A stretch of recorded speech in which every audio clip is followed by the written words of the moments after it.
Après au baxi feuille na biso utie muscade yango ezangaka te na biloko nyonso. Après totie aroma oil jaune ici awa toujours madesu na biso fo osopaka mai nango osopi mai nango mpona kotia na kati on a besoin ya mai yango te toza juste na besoin kaka ya madesu bomona nyonso mpona loso ya bulai.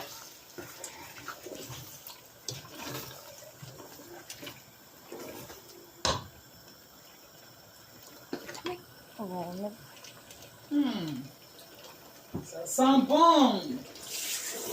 Very nice. Après, ozwi loso na biso tie na kati. Nsi na sokolaki loso, na sokolaka toujours loso. Ata toza na poto eza te fo kotiaka loso bongo. Nyonso ifo kaka korensaka. Po ezalaka mpe kaka na mwa poussière esika batiaki yango. Omonaka te ntango batiaka.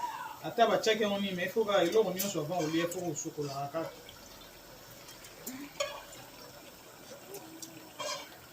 Voilà.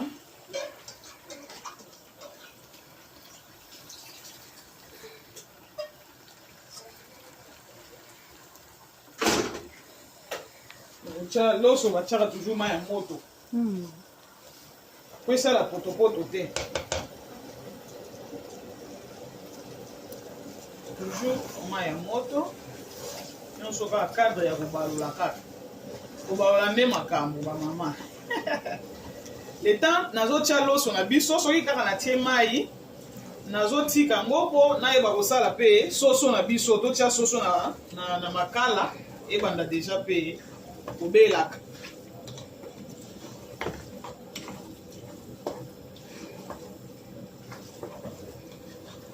Le temps awa ezokalingama soso na biso mpe yango oyo otia yango na komonani etumbeli.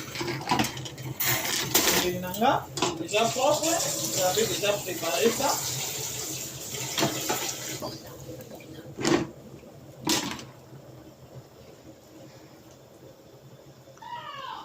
Je vais tirer sauce sur le liso.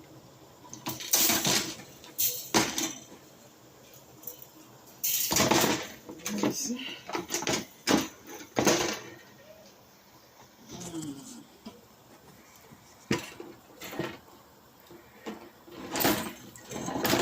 Oh, etumbeli elingeli ya soso meka mungwa. Wow.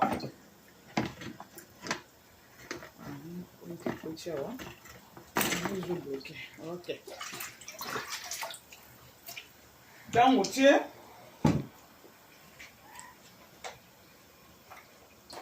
awa en même temps loso na biso zosala nyonso na mbala moko.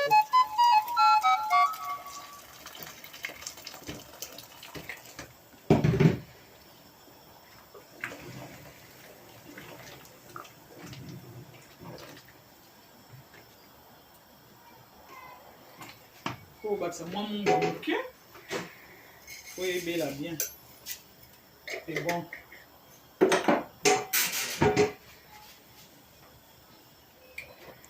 Moi, oui, mon pied est sous. Il faut le carbo. Oh, il est content mais au liama est à la sec qui tient mon nom. Ok, mon ballon. Un petit kengo. Oui, bella, il est bapette. Oh, sorry, c'est mon film. Voilà. Ok. Ok. Ça, c'est qu'on a étape comme ça.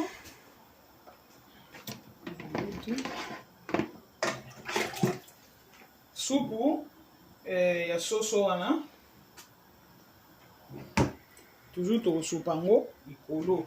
Oh, to ki se liga sauce wana. Obwaka ngo te mama ya mute ko ide yo likolo ya soso oyo loba makolo ya soso likolo ya loso soso wana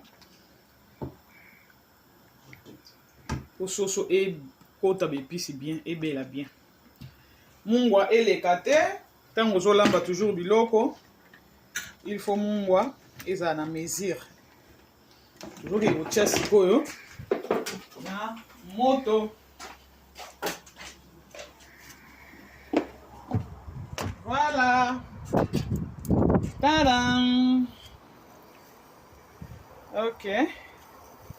Oyo ezali première étape. Deuxième étape ekozala bota l'évolution ya biloko na biso ndenge esili kobela. Loso pe déjà se ekoti na moto ntango ekobela bokomona. Ntango mpe soso ekobela bokomona. Après na Thomson pe ntango mpe Thomson ekokota na moto nyonso na pe kaka bokomona. Ciao.